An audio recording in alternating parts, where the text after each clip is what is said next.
What's up, guys? So today we're going to talk about why CrossFit sucks for first responders. And so I do want to start this out with a little bit of a caveat that CrossFit has done a lot of really good things for the fitness industry. It's brought barbells and kettlebells and airdynes and rowers into a lot of people's hands and built a really great community. But when I'm training for something like being a first responder, I need to be a little bit more specific with my training, which brings me to my first point of training versus working out.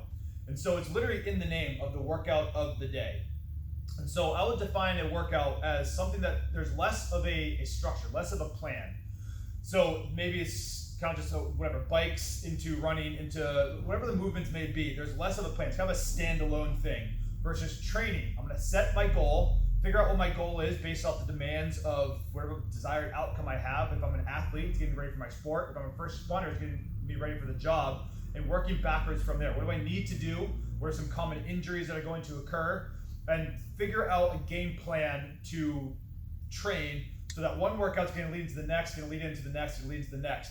And this longer term approach into training is kind of one of the bigger things that I need to be focused on when I have something as specific of a goal as getting ready to be a first responder.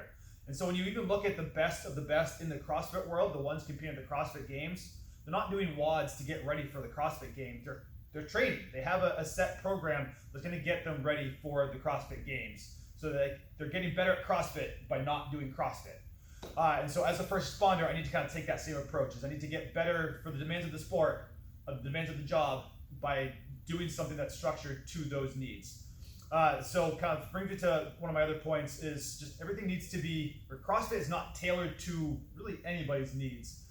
It's kind of just a way to get a lot of people up and moving and get a little sweat going. And there's going to be some byproducts of improved fitness. But it doesn't meet my needs of, one, my body, and two, my work. And so if I have a shoulder thing I'm going on that's like, I can't get my shoulder past here, you think it's a really good idea to load that up with 100 push presses where now the demand is to get my shoulder here and I don't have access to that range of motion? There's better ways to approach that other than go lighter. It's let's work on improving your shoulder, improving your shoulder health, improving your shoulder strength, and do something. Maybe it's an incline dumbbell bench where now I can control things into this plane of motion that I do have control over. It also doesn't meet just the demands of the job, which as even fire alone, there's hundreds. I need to be able to work on loaded carries. I need to be able to pull a charged hose line. I need to be able to carry somebody out of the building. I need to be able to climb up a ladder with a pack on. There's a lot of stuff that you do need to be ready for. But I can still take a more specific approach to that by working in things like loaded carries, loaded sled drags, just building generalized strength to kind of improve my base foundation. That doing a random WOD, it's not going to get me there because it's not tailored to my body and the demands of my life, my goals, my sport, my work. One of my other kind of qualms with CrossFit is the injury rates. That injuries should never happen in the gym. And I've worked with athletes who can't chew bubblegum and walk at the same time. So I get stuff happens, accidents happen. But I should never be putting the demands of the gym so high in both a volume, skill, technique approach that I'm risking getting hurt. And so if I'm sacrificing form to get a job done in the gym at the expense of my health, it's not acceptable. So doing 100 dumbbells or barbell snatches after doing heavy deadlifts when my low back is fatigued into kettlebell swings, it's a recipe for disaster. And in the gym, I'm trying to just improve my fitness and make myself more injury resilient. If in the real world I have to go pull somebody out and kind of do these things, it's like screw form, get the job done. There's lives to be saved, there's buildings to be saved, there's work to be done. And hopefully I've built up enough foundational strength in the gym that I can go do those jobs as safely as possible. Again, stuff happens, but I'm trying to be resilient in here in the gym so that I can be more resilient and perform better and stay healthier outside. And so kind of taking this strength first foundational approach, it's a lot safer, and then going and crushing yourself on an assault bike instead of doing 100 barbell snatches where form starts to go at rep 5 and then it's all downhill from there and you can't hold it. And there is a skill to be able to hold that as well. Certainly, I'll definitely admit that. But typically that's not the focus. The focus is get this done as fast as you can, and that's not acceptable when you're trying to train to really just be healthy in general.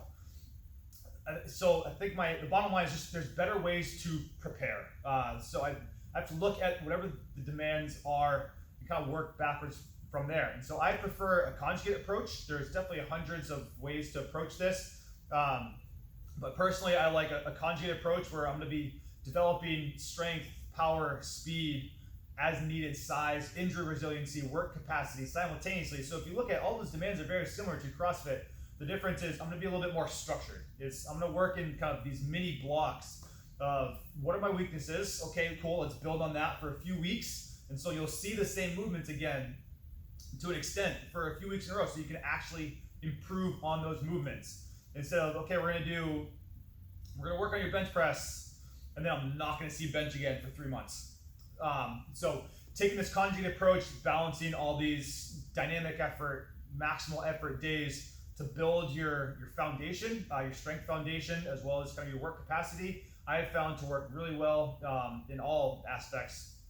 But if I can, say, deadlift 200 pounds and I have to go lift somebody that's 180 pounds, that's already at 90% of my capacity, versus if I can build up my strength from a structured program and up to say a 400 pound deadlift and I have to go lift somebody that's 180, that's now less than 50% of my work capacity. So taking this structured approach to improve your strength, a safer approach to building your work capacity, and then just kind of viewing your end game, working backwards from there, is just a better way, I believe, than CrossFit to get ready for your job as a first responder. So again, a lot of really good things. I just think there's better approaches. So thank you guys for listening. Let me know what you think in the comments. If you want to start a discussion, please, by all means, do so. And I'll see you out there.